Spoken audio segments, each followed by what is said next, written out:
Assalamualaikum warahmatullahi wabarakatuh. Apa kabar saudaraku semua? Semoga selalu dalam keadaan sehat. Kita bersua lagi di Monolog Enar Asa Channel, edukasi, inspirasi, solusi. Saudaraku, sangat memprihatinkan sekali kasus tentang kekerasan yang dilakukan oleh KREA. KREA itu sebutan anak-anak yang tidak memiliki kerjaan dengan usia kurang lebih 20-an. Jadi ini mungkin kalau generasi masuk ke, mohon maaf harus saya sebut generasi Z ya, Gen Z ya, tetapi yang salah arah, yang salah asuhan. Dan penyebutan ini lekat banget terhadap kalangan anak muda di Kota Semarang yang cenderung sangat-sangat negatif ya, untuk narasi yang negatif. Oke. Saudara, sangat memperhatinkan. Sila Mbak Enar sudah mengkonten juga tentang KREA-KREA yang meresahkan di Kota Semarang ini, dan kembali lagi terjadi. Dari lubuk hati terdalam, Mbak Enar juga mengaturkan turut berbelasungkawa kepada keluarga korban dari seorang mahasiswa dari Universitas Dianuswantoro Semarang yang menjadi korban dari tindak KREA yang sangat meresahkan ini baru 2 hari yang lalu. Dan mahasiswa UDINUS ini harus meregang nyawa, harus meninggal dunia dengan sangat memprihatinkan. Semoga keluarga diberikan ketabahan dan pelakunya segera bisa ditangkap dan diberikan hukuman sesuai dengan peraturan ataupun undang-undang yang berlaku. Saudara, jadi kenapa Mbak Enar angkat tentang KREA ini lagi, karena Kota Semarang yang notabene baru saja juga mendapatkan penghargaan dari UI Green Metric, mendapatkan beberapa penghargaan sekaligus, kota yang nyaman, kota yang bisa dibilang baik secara kesehatannya dan beberapa kategori yang lain. Di tahun 2024 ini ternyata menyimpan sisi lain yang sangat fenomenal. Ini adalah KREA atau gangster dari anak-anak jalanan, anak-anak salah asuhan yang ada di Kota Semarang di usia 20-an plus ini, yang sangat-sangat mengganggu ketertiban kenyamanan di masyarakat Kota Semarang itu sendiri. Dan beberapa waktu yang lalu saya secara random mengambil beberapa berita ya, ada dari Radar Semarang, Radar Magelang, Radar Kudus, kemudian dari Ermol, dari Suara Merdeka, dari beberapa media baik itu media massa maupun media online, menyebutkan dari beberapa waktu yang lalu, dari kurun dari Mei, kemudian di Januari tahun ini, di awal tahun, kemudian belum lama di bulan Juli, bahkan di bulan ini pun baru 2 hari yang lalu, di bulan yang lalu, dan hampir setiap hari pemberitaan ini mengenai kasus KREA yang tidak hanya 1 kali 2 kali saja, tapi melakukan tindak yang sangat meresahkan masyarakat Kota Semarang ini dan sudah memakan korban jiwa gitu. Jadi banyak korban jiwanya, nyawa yang harus yang harus kemudian sia-sia di tangan KREA ini. Saudara, ini tentu menjadi PR perhatian banget bagi pemerintah Kota Semarang khususnya. Saat ini kita tahu pemerintah Kota Semarang juga tengah akan diberikan pekerjaan ya. Akhir tahun di bulan November ini ada hajatan pilkada serentak, yang mana nanti ada pilwalkot, memilih wali kota dan wakil wali kota gitu kan. Baik itu juga di Semarang maupun di kabupaten kota yang lain ataupun di Jawa Tengah. Dengan adanya fenomena ini menjadi PR yang serius bagi pemimpin yang akan datang. Sebetulnya tidak harus menunggu pemimpin yang akan datang, melainkan juga pemerintah Kota Semarang hari ini adalah PR.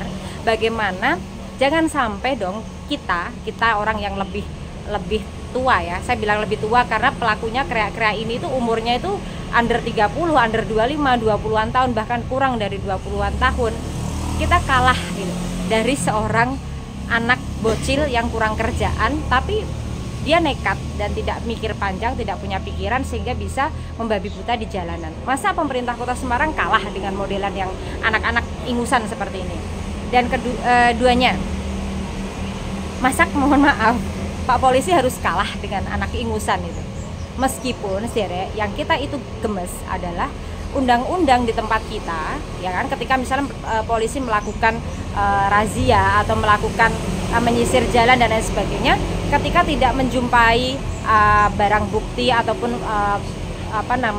belum dilakukan tindak kejahatannya, baru kemudian mengamankan misalnya gobang, mengamankan parang atau mengamankan sajam yang lainnya, ini memang belum ada istilahnya ya, satu kekuatan hukum untuk anak ini kemudian ditindak dengan hukuman, dijerat dengan pasal tertentu, karena memang belum melakukan tindak kejahatan. Baru sifatnya itu mungkin yang sarjana hukum bisa membantu Mbak Enar. Jadi sifatnya itu belum melakukan tindak kejahatan, baru mengamankan rencana akan melakukan tindak kejahatan tersebut, dan seperti itu.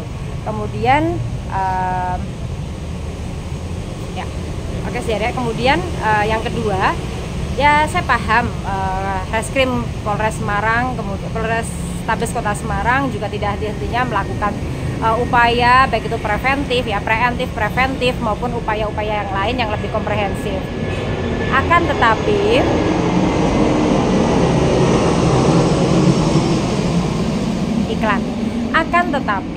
ini tidak cukup untuk bisa membuat jera para kreak-kreak ini, sehingga ayo kita cari cara, Bapak Ibu polisi, Bapak Ibu pemerintah Kota Semarang, segala aspek, segala pihak untuk diajak. Saya menawarkan diri, Mbak Enar juga salah satu pengurus di Komnas Perlindungan Anak Kota Semarang.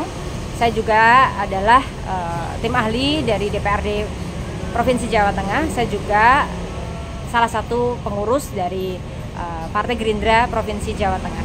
Apa yang bisa kita lakukan bareng-bareng agar masalah ini menjadi tanggung jawab kita bersama untuk kita selesaikan, gitu kan? Saya sepil, upaya dilakukan misalnya dari DPRD ataupun dari pemerintah untuk membuat satu regulasi berupa perda, kemudian perdanya ini terantip umum untuk ketertiban umum. Ini sebenarnya sudah dilakukan juga. Lah, apa yang bisa dilakukan untuk mengaplikasikan ini ke masyarakat? Ayo kita mulai nih dari pemerintah atas ke tingkat ke bawah, dari yang paling atas misalnya kita anggap Kota Semarang berarti Pemkot sampai ke RT RW-nya, kita galakkan lagi apa yang namanya pos kamling. Dulu kecilnya Mbak Enar misalnya ya, dulu banget kecilnya Mbak Enar itu setiap malam itu ada pos kamling. Ya ini masih hanya tidak istilahnya tidak di semua tempat ada. Ayo kita sama-sama melakukan itu lagi, berarti bapak-bapak ya. Kemudian yang kedua, perlu juga razia yang lebih menyeluruh lagi, lebih intens lagi kepada pihak kepolisian khususnya, kepada Reskrim khususnya, mengajak pihak-pihak terkait.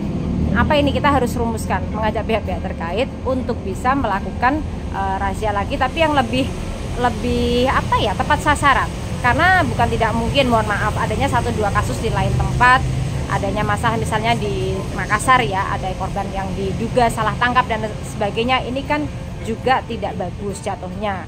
Kalau ada yang nongkrong, kemudian yang nongkrong itu digaruk, ini belum tentu yang digaruk itu salah, kan begitu. Jadi serba susah juga, serba salah juga.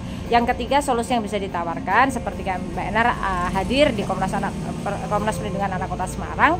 Ayo kita mulai melakukan kegiatan yang barangkali sepertinya tidak bisa langsung ya tepat sasaran, tapi itu penting. Apa itu? Kegiatan sosialisasi, baik itu di sekolah-sekolah, baik itu misalnya di PKK atau kegiatan-kegiatan semacamnya, supaya apa? Supaya mengajak anak-anak ini untuk melakukan kegiatan lebih produktif lagi. Dan paling penting yang keempat adalah PR dari orang tua. Orang tua ini sendiri kalau anaknya itu nggak balik rumah di jam-jam di atas jam 10 ini perlu banget untuk dicari. Baik itu anaknya itu mau apa, di burjo nongkrong, mau apa itu dia di angkringan atau mau dia kemana, ini dicari. Non sewu, ternyata anaknya ini malah menjadi pelaku dari si krea itu tadi. Itu kan repot. Jadi pelaku-pelaku ini tuh kan anak-anak yang sebetulnya punya rumah, punya orang tua. Mereka dia tinggal di daerah Semarang Utara, mereka tinggal di daerah-daerah pinggiran Kota Semarang gitu. Dia kan punya orang tua, tapi orang tuanya ini kemudian kemana anaknya bisa sampai melakukan tindak kejahatan ini. Dan yang terakhir banget, ini himbauan aja, kalau kita tidak bisa menggantungkan kita kepada pemerintah, mohon maaf, berarti kita harus menyelamatkan diri kita masing-masing. Sekira tidak ada pekerjaan yang memang penting banget untuk dilakukan, anak-anak ini ayo pulang ke rumah, pulang ke kosnya. Kalau kemudian pulang jam 3 pagi, tapi tidak ada jaminan untuk sampai aman sampai rumah kembali ataupun sampai kos, ini ya alangkah lebih baiknya jangan pulang dini hari. Sebisa mungkin kalau kondisi Semarang lagi nggak aman banget seperti ini ataupun di kota kabupaten lain, ya tolong kalau nggak yang penting-penting banget ya balik ke rumah sebelum jam 12 malam, sebelum jam 11 malam, sebelum jam 10 malam. Ingat banget zaman dulu, zaman Mbak Enar kecil lagi nih saya sebutkan bahwa kalau di atas jam 9 itu anak-anak udah harus masuk rumah. Itu jam malamnya anak-anak gitu. Jam malamnya anak-anak umur 20-an tahun, anak-anak bujang yang belum punya suami atau punya istri gitu. Sehingga mestinya hal itu dilakukan kembali sebagai kekuatan kearifan lokal agar kita bisa bahu-membahu terhadap fenomena kreak yang meresahkan warga di kota Semarang ini.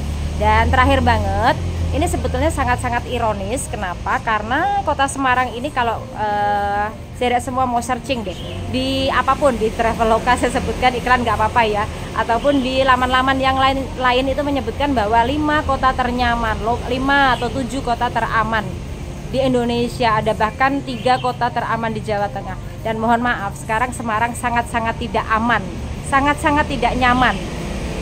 Ini bukan harus menyalahkan kepada siapa, ini PR kita bersama.